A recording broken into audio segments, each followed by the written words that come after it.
she does this too. We make a house rules poster. We use visuals for kids who can't read. And those are the only two things that you will automatically go to timeout for because you've already been warned. It's on the fridge. We talk about it every day.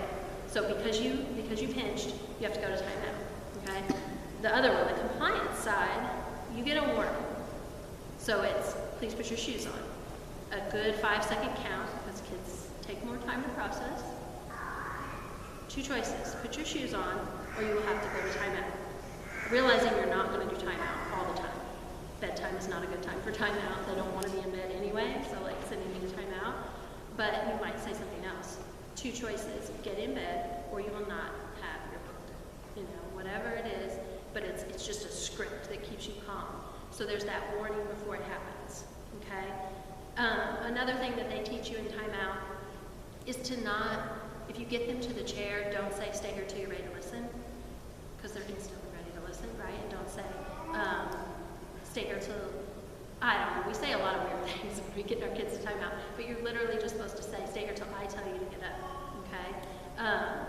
And then PCIT also has backup plans for the kid who will not sit in timeout. PCIT does not believe holding a child in timeout teaches anybody anything, because a timeout is supposed to be a removal of your attention. And so what better way to get mom's attention than to have her like sit on me? And so they'd also, you know, so they have these like hands-off plans. So you can either have a sticker backup plan to timeout, which some parents opt for. It was sort of the earlier version of PCIT, and it was the trauma-informed. So if we had a kid who had been in isolation or something like that, we didn't necessarily want to put them in a timeout room. So the sticker backup is you have this sticker, it's yours to keep if you're listening or you're taking good time notes. So what you would essentially say is, you know, 2 choices: put your shoes on, or you will have to go to timeout. No, you didn't put your shoes on, so you have to sit in the chair. No. Please go to the chair or you lose your sticker. The sticker is worth something later in the day, right? So you lose your sticker and you won't get push pop after dinner. Okay? And so we vary this for like if you're home with your child all day, you have more than one sticker. You have a morning sticker, you have an evening sticker, okay? One is worth something at lunch, one is worth something, but it's a really easy way to deliver a consequence and not get yourself more worked up, because if I can stay calm, that's pretty good. So it's a way to say, rip, you didn't go to timeout when I told you to, so you lost your sticker and you won't get X, Y, or Z. And then you walk away, tantrum ensues, but eventually ends. And then the thought is, learning occurred. They got the consequence. Nobody got physical. I gave that consequence. Tomorrow, the child knows they really will lose that, and you're less likely to, they're more likely to go to timeout at that morning, okay? So that's the backup plan. Timeout room, PCIT says that is not harsh. You either take this public timeout, so 2 choices, go to the timeout chair, and this would be if you're not doing stickers. If you're like, stickers are not for me. You take this 2 choices, go to timeout, or you will have to go to your room.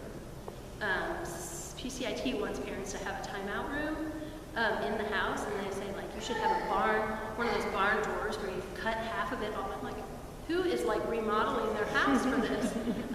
So if you have one of those really fancy timeout rooms, do that. But so it's a more isolation timeout as the consequence, as the backup. I can answer more questions and get into the details of that. Oh my gosh, the time, you guys. I had so much more. The explosive child, it is a lot about how we talk kids through. So it's a little bit similar to the first one, and I'm happy to answer any questions. And I think, can we send through email if people want the presentation? I'll have a paper back here. Yep, I have no problem sending this out. Any quick questions? I can be here till 5:15. Now I gotta pick the baby up at Methodist Temple. I have a quick question. Yeah. You know, we already raised our children. Good for you. Yeah. I like to see people survive. Yay. So we are here as classroom teachers. Yes. Preschool classroom teachers. Mm-hmm. Which book do you recommend that we would look at?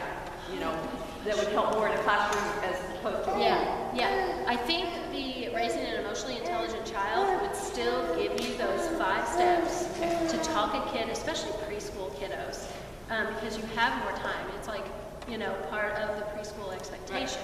And so I think that one, and there is something called teacher-child interaction therapy. So Okay. they've adapted PCIT for classroom settings. And If what you was can that called find again? Teacher-child? teacher-child interaction therapy, Okay, TCIT. okay. So I'm not trained in that, but if you look up resources on that, it may give you how to adapt this to a classroom where we can't put a child in timeout, or we can't, you know, this and that.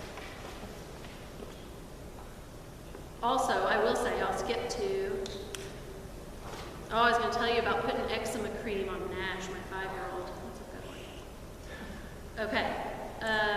These websites are pretty good. Are you preschool classroom, or are you, okay. We have preschool pre-K, both. Okay. Yeah. So CSEPL, this one at the bottom sounds like a disease, but it's a website out of Vanderbilt that goes through a lot of visuals about emotion coaching and about, like, it has a story about Tucker the Turtle, so that's how to get yourself calm when you're angry. It's the Center for Social Emotional something, FEL. And then the 0 to 3 website has a lot of great little handouts on, like, what do I do if my child's fighting? How do I respond to this? How do I respond to that? 0 to 3 is good for that. These are workbooks that I like. I think most of them are back there on the table. These are going to be for older children, at least kindergarten, that you could read and go through the book with them.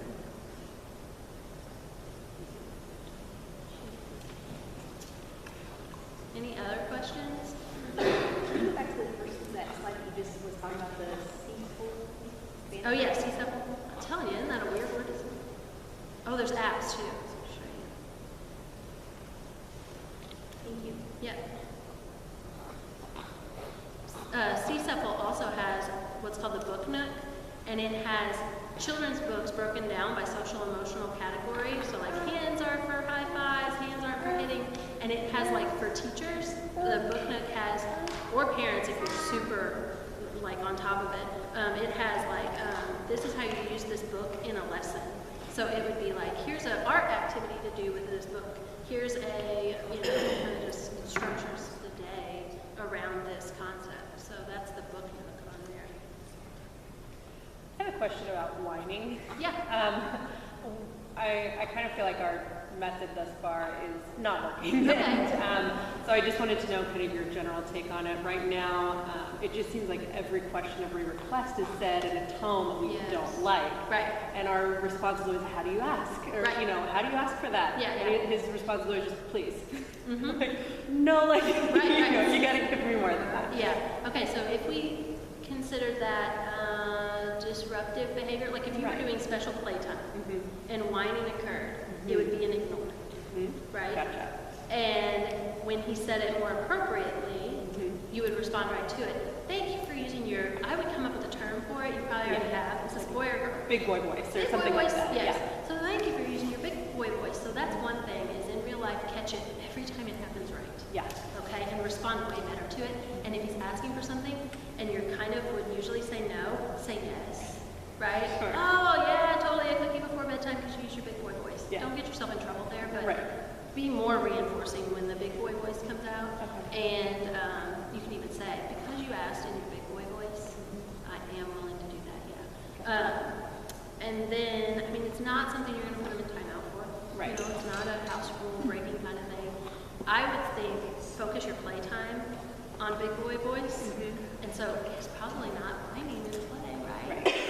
So, I love you talking. Or if he says, Mom, can you help me with this? Oh, that was a great way to ask. Yeah. You know, I would really focus on it that way. Okay. And try to, and you can do what's called a planned ignore, where you give them a heads up. Sometimes just a flat out ignore will incite them, and then they'll follow you to the bathroom with your hand under. But you could say, okay, whining is a problem. There's no problem with like talking to your kids like that, you know? Whining is a problem for us right now. And so when you're whining, I won't be able to talk to you. I will have to keep doing what I'm doing, but when I hear you say it the right way, I can talk. So then he's got a little heads up why you're not responding. Okay. Those would be my suggestions. Okay. But working on it in play is great. Yeah. Anything else? I'll show you the apps. There's an emotions app where they get to like listen to a scenario and decide how the person would feel, and it's all very picture oriented.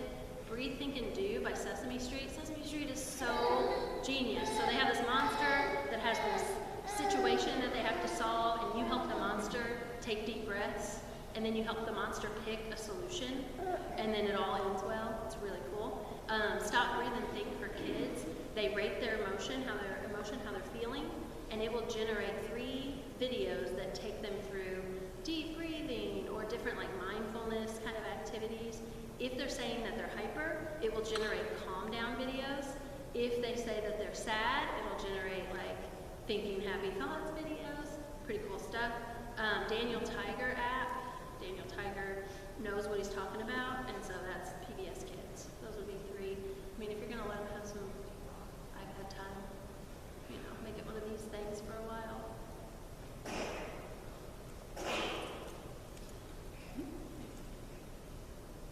All right, guys, thank you so much. If there is a question that you're like, I don't know, it's too specific,